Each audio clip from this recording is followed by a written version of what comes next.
One of the biggest adventures in Butte County is back. Hi, I'm Jason Manley, and welcome to Feather Falls.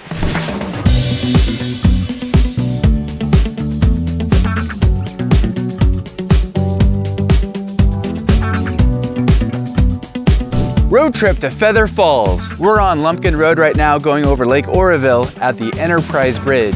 It's about an hour from Chico to get to the Feather Falls Trailhead, about 40 minutes from Oroville. We're almost there, so let's keep going. Plumas National Forest has made significant improvements to this trailhead, restoring pit toilets, adding trash cans, and paving the parking area so you can start your hike off right. Well, we just made it here to the trailhead. The road was paved all the way in, so no problem getting here. We're getting a nice and early start. It's a long hike, around 8 miles total, but it's a nice, beautiful spring day. Let's go check it out.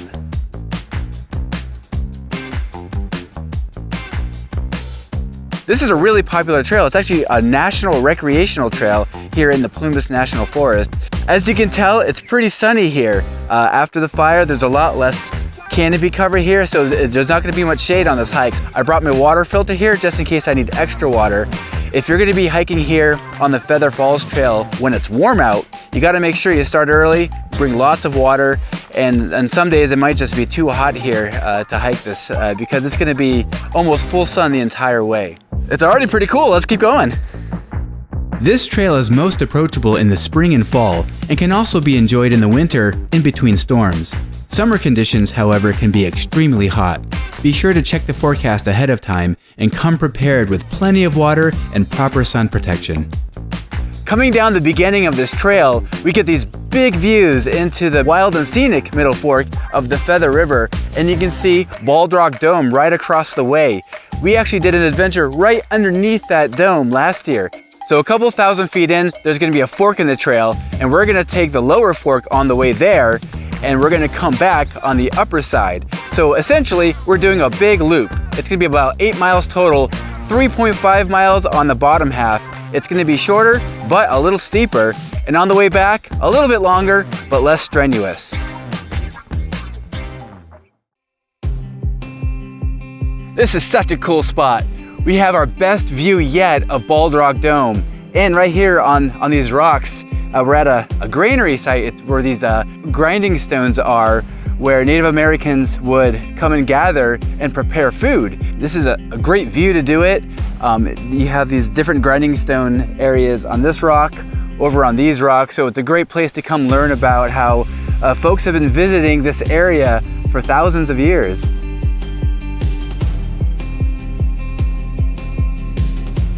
Well, coming in today, I was a little nervous about the condition of the vegetation on the trail, but I am so pleasantly surprised. There's so much life on this trail. So far, we've seen a ton of wildlife. We saw deer coming in, banana slugs, salamanders, newts, lots of wildflowers. They're just starting to pop off here in early March, and I can tell that they're gonna be probably going throughout April and May.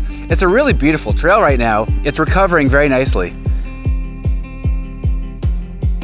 We're about 3 miles in. We just finished the bottom portion of the loop, and we're here at the split. That means we only have about a quarter mile left before we get to see Feather Falls.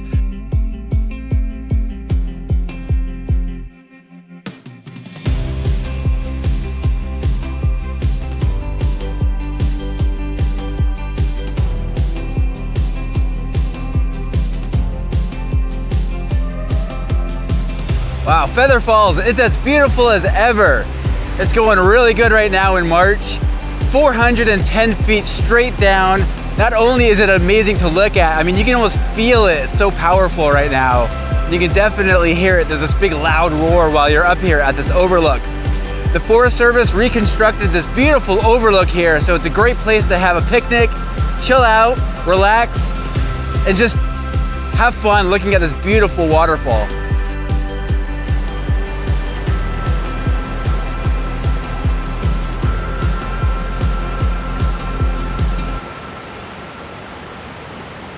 The official trail takes us here to this overlook, but the trail does continue up and over to the top of the falls, and we're gonna check that out too.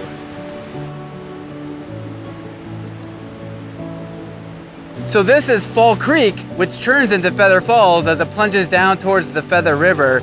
Obviously, right here, you don't want to get into the water. We're pretty close to the waterfall and you just don't want to risk it. So stay clear away from the water when you're up above the falls. At this point, we're gonna turn around. We're gonna head back on the upper portion of the loop that we did and head back to our car. Once you've taken in the falls, remember the hike isn't over yet. You'll need to make the return trip. Plan for enough daylight and bring enough food and water to stay comfortable on your way back to the parking lot. Another highlight of taking the Feather Falls Trail is you get to pass by Fray Creek. We got these brand new bridges right here helping us get across, because otherwise this water's moving pretty good, so it wouldn't be easy to get across Fray Creek right now in the spring. And this is just a beautiful cascade here. If you ever do this trail in the winter time, sometimes you can find overwintering ladybugs that congregate here by the creek, both the upper side and the lower side that we passed by earlier, sometimes numbering in the thousands. It's really cool to watch.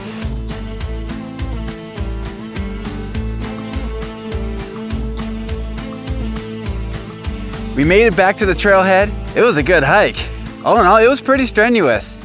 Over 8 miles, probably 8.5 if you include our side trip to the top of the falls. About 1,700 feet elevation gain, so I am definitely feeling it. Well, that's it. I had a great time. Thanks for joining me, Jason Manley, on another Butte County adventure.